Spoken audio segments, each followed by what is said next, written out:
Spine की 7 हड्डियां टूटी हैं और 5वें पॉइंट पर अगर देखेंगे तो यहां पर मालूम चलेगा कि मेरी एक नस इस हड्डी में दब गई है और मैं बेड पर पड़ा हूं।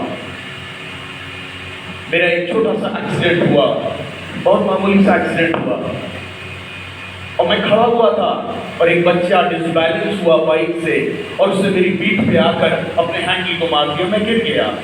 उस समय में तो कुछ नहीं मालूम चला, लेकिन उसके बाद मैं ऐसे झुक गया और मैं सीधा नहीं हो पा रहा था दर्द के मारे। डॉक्टर ने आके घर पर मुझे इंजेक्शन लगाया। 2 दिन के बाद मेरा जब पेन कम हुआ तो मुझे MRI के लिए भेज दिया गया कि हमें देखना है कि MRI क्या हुई।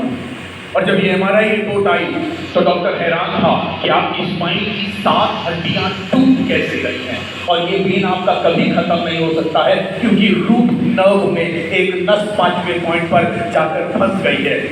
इसको सर्जरी से ही ठीक करना पड़ेगा। हमें इसकी सर्जरी करनी होगी और हमारे बनारस में इसकी सर्जरी नहीं होगी, इसकी सर्जरी दिल्ली में होगी। 14 लाख रुपए लगेगा इस सर्जरी को करने का। लेकिन उसने ये बोल दिया कि लेकिन गारंटी नहीं है क्योंकि स्पाइन की सर्जरी आसान नहीं और दूसरी एक हड्डी नहीं 7 हड्डियां टूटी हैं और आपकी नस भी उस टूटी हड्डी के अंदर फंस गई। हम बहुत बेहोश होकर घर जरूर चले गए। 3 महीने तक मैं बेड रेस्ट पे रहा, पूरी तरीके से बेड रेस्ट पर रहा और डॉक्टर ने बोला था 6 महीने तक बाथरूम तक मत जाना, नहीं तो कुछ भी हो सकता है, अदरवाइज हमें ट्रैक्शन लगाकर आपको घर पर रखना पड़ेगा। मेरा साइज क्योंकि घर पे सिर्फ लेटे हैं और खा रहे हैं, ओवर साइज होता चला जा रहा और एक दिन मैं रोने लग गया क्योंकि एज कम थी, सेवा करता हूँ और अगर ऐसे दर्द में रहा तो मुझसे सेवा नहीं हो पाएगी। डॉक्टर से बहुत सारी चीजें ध्यान रखने के लिए बोला था। उसे बोला था कि एक बाल्टी भी पानी छूकर मत उठाना, नहीं तो, और दूसरा ये कि उम्र भर आपको लोअर बैक का पेन हो सकता है, आपको हमेशा ये लोअर बैक की प्रॉब्लम रहेगी क्योंकि आपके 2-3 जगह पर बल्जेस हैं और ये अपने आप कभी ठीक नहीं हो सकते जब तक सर्जरी ना हो। मैं ये किसी को सलाह नहीं दे रहा करने के लिए जब तक परमेश्वर का आत्मा आपसे ना कहे। 3 दिन तक मैं दिन में सुबह और शाम पेन किलर्स पर था। जब तक पेन किलर चल रहा है तब तक दर्द नहीं है, उसके बाद फिर दर्द हो जाएगा। 3 महीने के बाद मैंने सारी पेन किलर, कैल्शियम वेल्शियम, बहुत सारी चीजें थी, उन सबको मैंने डस्टबिन में डाल दिया।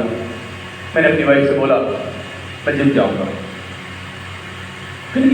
क्या बोल रहे हो? मैंने कहा मैंने अपने अंदर महसूस किया मैं जिम जाऊंगा। यानी तुमको चलने के लिए मना है कि बहुत लंबा मत चलना, 1 किलोमीटर से ऊपर मत चलना, यहां तक मना है, तुम जिम जाने की बात कर रहे हो। मैंने कहा तुम मेरा सपोर्ट करो, मुझे जिम जाने दो।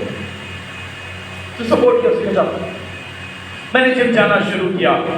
मैं आपको सच बताऊं, कुछ सालों में मैंने ऐसा 24 घंटा नहीं काटा जिसमें दर्द ना हो। दर्द के साथ रहना मैंने सीख लिया था। मैंने फ्री फ्रॉम पेन क्या चीज होती है मुझे नहीं मालूम था। मैं 2.5 महीने तक जिम किया। मैं ये नहीं कहूँगा मेरा दर्द खत्म हो गया, लेकिन धीरे धीरे कम हुआ। मैं आज भी कंफ्यूज हूँ कि क्या दर्द कम हुआ या मेरी रेजिस्टेंस बढ़ गई, दर्द को झेलने की क्षमता बढ़ गई, लेकिन मुझे आराम लगने लग गया। 2.5 महीने के बाद मेरा वेट कम हुआ, थोड़ा शेप में आने लग गया, सीधा चलने लग गया।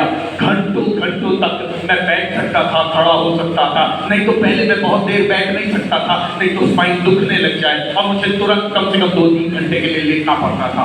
अगर मैं 3 घंटा खड़ा हुआ तो मुझे 2 घंटा लेटना जरूरी है। यहोवा परमेश्वर ने अपना हाथ बढ़ा दिया और जो कुछ मैंने किया उसके ऊपर यहोवा परमेश्वर ने बरकत देना शुरू कर दिया। और ये 3 महीने 6 महीने तक करीब करीब जिम के अंदर रहने के बाद मैं बेहतर और बेहतर और बेहतर होता चला गया और आज आपके सामने खड़ा हूँ। मेडिकल रिपोर्ट आपके सामने है, 1 रुपए की भी सर्जरी नहीं हुई और एकदम ठीक हूँ।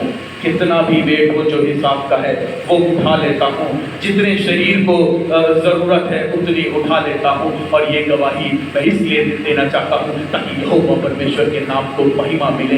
ये स्किट सिर्फ नाटक नहीं था, लेकिन एक बहुत बड़ी सच्चाई है कि आप में से हर एक जन इस बात को जान ले कि अगर यहोवा परमेश्वर आपकी मेहनत के ऊपर अपना हाथ ना रख दे, कोई भी चीज सफल नहीं होगी। May the lord bless you. प्रभु आपको बड़ी बरकत दे।